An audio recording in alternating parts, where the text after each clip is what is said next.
Hello दोस्तों, Kings academy of English Chandrapur में आपका स्वागत है। जी हाँ दोस्तों, आप और यहाँ पर लेके हम स्पॉट द एरर। जी हाँ दोस्तों, इसका पहले वाला हमारा वीडियो आपने देखा होगा। अब देखिए दोस्तों दूसरा वीडियो। ये 12th इंग्लिश की बात हो रही है, B2। यस, क्वेश्चन का नाम है B2 और उसमें आएगा spot the error and spot the error and rewrite the sentence. दोस्तों सेंटेंस में गलती ढूंढना है और गलती ढूंढने के बाद उस सेंटेंस को फिर से करेक्ट करके लिखना है। तो दोस्तों इसके लिए कोई स्पेशल टेक्निक नहीं होती, जितनी भी ग्रामर है उसी से क्वेश्चन नहीं बन जाया करते। तो चलिए देखते हैं question number 1। The cattle is grazing on the field. इसमें हो सकता है एक भी मिस्टेक हो सकती है, दो भी हो सकती है। तो दोस्तों जो कैटल है, आपको समझना पड़ेगा कि कैटल प्लूरल है, कैटल्स कभी नहीं होता। तो द कैटल क्या हो जाएगा, आर। याद रहेगा, कैटल प्लूरल है। The cattle are grazing, the cattle are grazing. और दोस्तों ऑन द फील्ड कभी नहीं बोलते, हमेशा क्या बोलते हैं, इन द फील्ड। ये हो गया, ध्यान रहेगा। और कैटल्स नहीं बोलना दोस्तों, कैटल मतलब होता है four footed animal, right. The cattle are grazing in the field, बहुत ही आसान है दोस्तों। अगला question, it was me which allowed you to go. दोस्तों मीनिंग ये है कि वो तो मैं था जिसने तुमको जाने दिया। तो देखते हैं, वो तो मैं था। तो इट वाज, अब ध्यान देना दोस्तों, जब भी ऐसे सेंटेंस रहेंगे, वो तो मैं था, यहाँ पर जोड़ दे रहे, तो हमेशा ध्यान रखना दोस्तों, इसकी जगह सब्जेक्ट आएगा। इट वाज आई। मान लीजिए इसकी जगह लिखा रहता है इट वाज हिम, क्या हो जाता है, it was he. It was her, तो it was she. It was, ध्यान रहेगा। हम्म तो इट वाज आई। और देखना दोस्तों, यहाँ पर लिविंग की बात चल रही है, तो ये तो विच नॉन लिविंग है, तो यहाँ पर क्या आएगा, who. It was I who to go. हाँ, ये तो वो तो मैं था जिसने तुमको जाने दिया, राइट फ्रेंड्स। तो इट वाज के बाद क्या आएगा, आय आएगा। ये कहलाते दोस्तों इम्फिसिस या इम्पेटिक सेंटेंस कहलाते, जोरदार सेंटेंस। अगला सेंटेंस दोस्तों ध्यान देते चलिए फटाफट। हर सेंटेंस में कोई ना कोई खास बात होती है दोस्तों। तो यहाँ पर ध्यान दीजिए कि जब भी सेंटेंस, बहुत ही खास बात बता रहा हूँ दोस्तों, कभी भी आप चेक कर लीजिए कहीं पर भी, जब भी सेंटेंस इट से शुरू होता है तो पहले सेंटेंस में विल शाल वुड कभी नहीं आता है। Will shall would is never used with first pattern. First pattern मतलब इट वाले सेंटेंस में कभी भी विल शाल नहीं आएगा, नहीं आएगा। यहाँ पर आप किसी भी बुक में उठा के देख लीजिए, आपको नहीं मिलेगा। तो फिर क्या करेंगे उसके लिए, तो पहला पोर्शन ले लेंगे हम यहाँ पर प्रेजेंट सिंपल। तो इफ इट रेन्स क्या हो जाएगा, if it rains you will get wet, you will get wet, right friends. यदि बारिश होगी तो तुम भीग जाओगे, यदि बारिश होगी तुम भीग जाओगे। तो इसके लिए ऐसा नहीं बोलेंगे दोस्तों, क्या होगा, if it rains you will get wet. तो ध्यान देना दोस्तों, इफ के साथ में क्या क्या चीज नहीं आएगी, इफ के सॉरी इफ के पोर्शन में विल शॉल वुड कभी नहीं आएगा, ध्यान रखेंगे इसको दोस्तों। और भी क्वेश्चंस लूंगा मैं बाद में। सभी दोस्तों सिलेक्टेड क्वेश्चन ध्यान दीजिए। One of the boy is present in the class. ऐसा लगेगा एक नजर में कि यहाँ पर तो कोई भी गलती नहीं, तो ध्यान रखिए दोस्तों, वन ऑफ द बॉय। अब मैं बोलता हूँ, जैसे मान लीजिए ये एक लड़के में से एक लड़का हो, कहाँ से आएगा, पॉसिबल ही नहीं। एक लड़के में से एक लड़का कैसा होगा, हाँ, तो बहुत सारे लड़कों में से एक लड़का होगा। तो यहाँ पर क्या होना चाहिए, वन ऑफ द बॉयज। क्या होना चाहिए दोस्तों, यहाँ पर क्या होना चाहिए आंसर में, वन ऑफ द बॉयज। चलिए एक इसका आपको मैं गुरु मंत्र दे दूं। आप जब भी बुक पढ़ते, फिजिक्स केमिस्ट्री मैथ्स जो भी बुक पढ़ते हैं, तो उसमें आप देखिए जहां कहीं भी वन ऑफ द लिखा रहेगा उसके बाद हमेशा प्लूरल आएगा। क्या आएगा, प्लूरल, सिंगुलर कभी नहीं होता। तो one of the boys, one of the girls, one of the boys, one of the girls, one of the person, one of the people. तो यहाँ पर वन ऑफ द के बाद हमेशा प्लूरल आएगा, बस इतना ही ध्यान रखना। क्या हो जाएगा, वन ऑफ द बॉयज। और यहाँ पर दोस्तों इज रहेगा। अब आपके मन में एक आएगा कि सर यहाँ पर तो बॉयज आ गए थे, यहाँ पर आर चाहिए। तो दोस्तों ये जो वन ऑफ द बॉय है, ये जो ये इसके लिए आ रहा है, वन ऑफ द बॉयज यानी लड़कों में से एक लड़का, लड़कों में से एक लड़का। One of the boy is present in the class, right. बहुत ही आसान है दोस्तों। वन मोर टाइम, बस एक ही ध्यान रखना है कि वन ऑफ द के बाद में प्लूरल आएगा। और लेकिन हेल्पिंग वर्ब सिंगुलर की आएगी दोस्तों, ध्यान रखिएगा।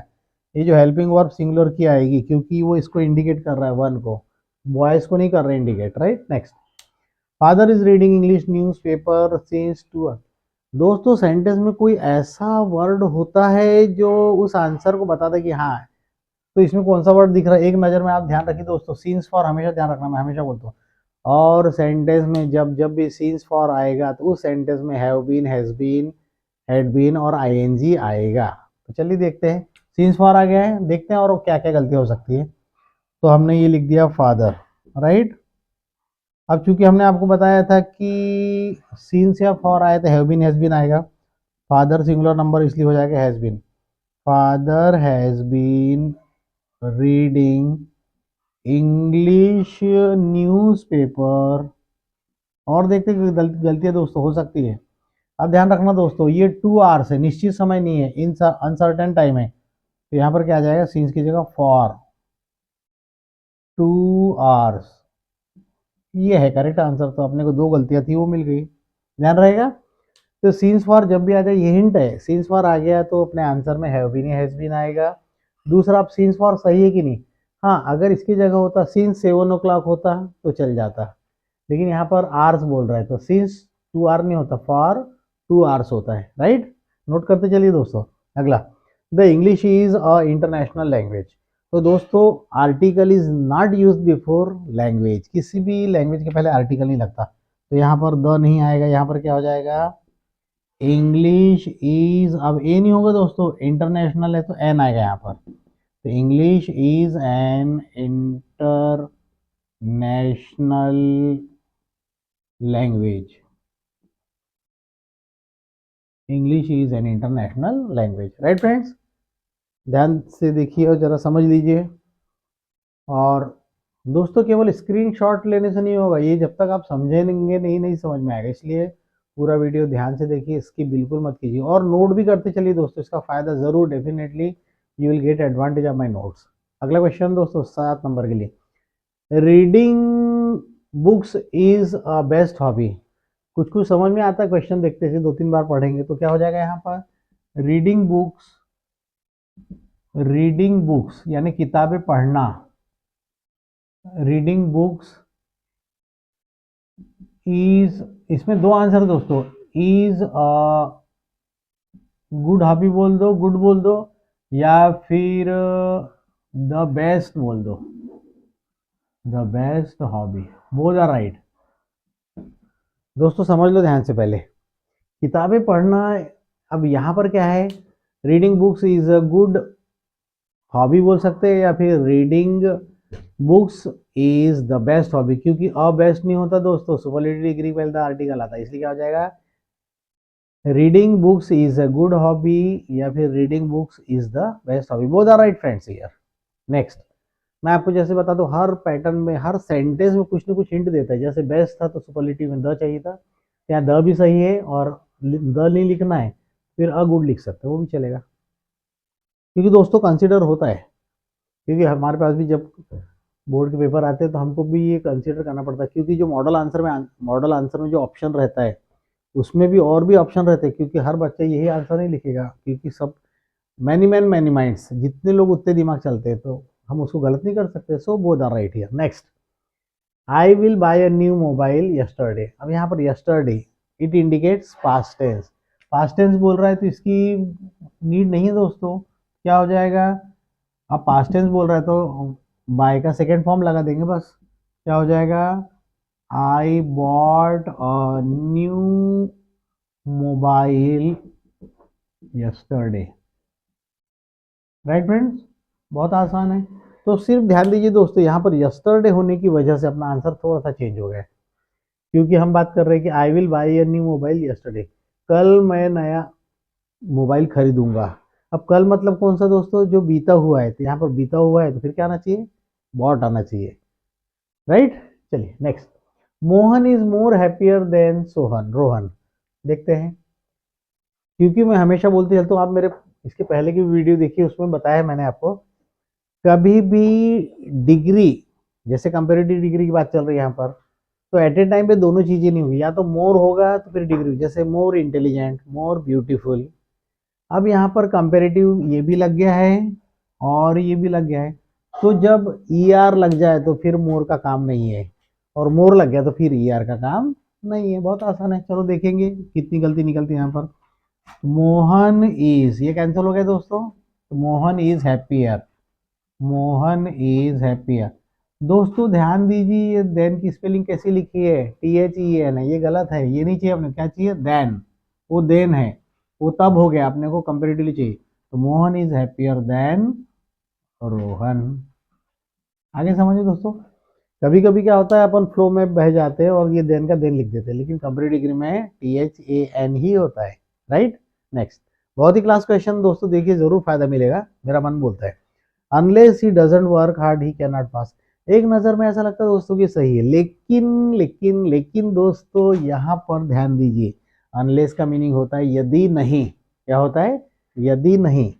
अब यहाँ पर दोस्तों जब यदि नहीं आ गया है तो इसकी नीड नहीं है, डबल नहीं हो गया, तो फिर क्या करेंगे उस केस में, कोई भी एक चीज कर सकते हैं हम। तो एक काम करते हैं, इसको गायब कर देते हैं, तो क्या हो जाएगा, अनलेस ही वर्क। लेकिन वर्क लिखने से दोस्तों काम नहीं चलेगा, अनलेस ही वर्क, क्योंकि डजंट हटा रहे थे, यहाँ पर एस देना पड़ेगा। Unless he works hard, comma, he can not pass, he can not pass. ये दोस्तों अच्छा क्वेश्चन है, क्योंकि अनलेस यानी भी यदि नहीं, और ये नहीं दो बार हो गया, नहीं नहीं, तो ये यूज कर लो, क्या हो जाएगा, अनलेस ही वर्क्स हार्ड, यदि वह कठिन परिश्रम नहीं करता है तो वो पास नहीं हो सकता है, राइट। नेक्स्ट, फिर देखिए दोस्तों, she is not unable to learn English, यानी वह इंग्लिश सीखने योग्य नहीं है, सीखने लायक नहीं है। अब देखते हैं यहाँ पर क्या प्रॉब्लम है। जब अनेबल लग गया दोस्तों, इसमें नॉट लग गया है, तो इसकी गरज नहीं है। अब इसके भी दो आंसर बताता हूँ मैं, चलिए देखिए दोनों भी सही होंगे। तो पहला हो गया शी इज, अब ये नॉट हटा रहे और ये लगा दे रहे, बात एक ही दोस्तों, कोई भी एक बार लगाओ। तो हमने यहाँ पर अन लगा दी, मतलब नॉट आ गया। She is unable to learn English, she is unable to learn English, या ऐसा भी कह सकते फ्रेंड्स हम, she is not able to learn English, बात एक ही है। क्या हो जाएगा देखो, शी इज नॉट और अन हटा दिए, ये लिखो या अन लिखो, कोई भी एक लिखो दोस्तों, दोनों भी नहीं, क्या हो जाएगा दूसरा answer, she is unable to learn English, या फिर she is not able to learn English, right. चलिए, लास्ट बट नॉट लिस्ट दोस्तों, बहुत सारी लिस्ट तो बहुत लंबी है, लेकिन वक्त की नजाकत को देखते हुए काम करेंगे। तो Ninad have a bike beside an Activa, Ninad के पास बाइक के अलावा एक्टिवा भी है। अब दोस्तों आपका माइंड में ये चलता होगा कि आखिर ये क्वेश्चन आते कहाँ से। दोस्तों हम जो टेक्स्ट बुक पढ़ते हैं उसी में से सब छुपा रहता है, लेकिन पर्टिकुलर मैं नहीं बोल सकता कि टेक्स्ट बुक से होगा, लेकिन जब हम लिटरेचर पढ़ते हैं बहुत सी चीज़ें रहती है, तो उसमें क्या होती है, ये सारी चीज़ें लिखी होती है, beside, besides, expect, except, except, ये सब अलग अलग वर्ड होते हैं, कहीं ना कहीं थोड़ा सा चेंज हो गया तो मीनिंग चेंज हो जाता है दोस्तों। तो यहाँ पर हम देखते हैं, जैसे यहाँ पर देन था, हमने देन लिख दिया, मीनिंग चेंज हो गया, ये देन मतलब तब, और यानी देन यानी से ज्यादा। तो मोहन रोहन से ज्यादा खुश है, तो कहीं ना कहीं मिस्टेक होगी दोस्तों, तो थोड़ा सा जब स्टडी करते हैं थोड़ा ध्यान से कीजिए, बहुत फायदा मिलेगा उसका। चलिए चलते निनाद की तरफ। तो निनाद, अब निनाद दोस्तों एक है, क्या है, एक है, तो हैव नहीं आएगा, क्या आएगा, हैज। तो Ninad has a bike, Ninad के पास बाइक के अलावा, क्या बोलना है, बाइक के अलावा, बिसाइड यानी बाजू में, बिसाइड यानी बाजू में। अगर हम बिसाइड्स लिख दे, क्या लिख दे हम, बिसाइड्स, इसका मतलब होता है इन एडिशन टू, के अलावा, क्या हो जाएगा, के अलावा, क्या हो जाएगा, Ninad has a bike besides, BESIDES, besides an Activa. यहाँ पर मीनिंग दोस्तों बिसाइड यानी होता है बाजू में, जैसे she is sitting beside me, he is sitting beside me, beside यानी बाजू में। लेकिन हमको कहना है कि निनाद के पास बाइक के अलावा, क्या व्यतिरिक्त, मराठी में क्या व्यतिरिक्त, क्या बोलेंगे, निनाद ऐसे bike besides an Activa, Ninad के पास बाइक के अलावा एक्टिवा भी है। आगे दोस्तों, तो दोस्तों बहुत बड़ी बात नहीं, आराम से हम लोग ये कर सकते हैं, बस थोड़ा सा अपने को थोड़ा सा सीरियसनेस बढ़ाना पड़ेगा पढ़ने के लिए, और ये अपने को बहुत ही आसानी से आ जाएंगे। तो एक बार और देख लीजिए, अच्छे से ध्यान से समझ लीजिए उसको, और फिर कोई प्रॉब्लम हो तो आप मुझे ज़रूर कमेंट बॉक्स में बताइए। और अभी तक जिन्होंने हमारे चैनल को सब्सक्राइब नहीं किया दोस्तों, सब्सक्राइब कर लीजिए, लाइक कीजिए, शेयर कीजिए, और अधिक से अधिक दोस्तों को शेयर कीजिए, ताकि कर भला तो हो भला। अगर आप लोगों को भला करेंगे तो अपना भी कहीं ना कहीं भला होगा। जैसे मैं भी कर रहा हूँ, कर भला तो हो भला। आप मैं आपकी भलाई के लिए काम कर रहा हूँ, कहीं ना कहीं मेरे लिए भी भलाई हो रही होगी। तो चलिए दोस्तों, हम मिलते हैं अगले वीडियो में। Thank you very much.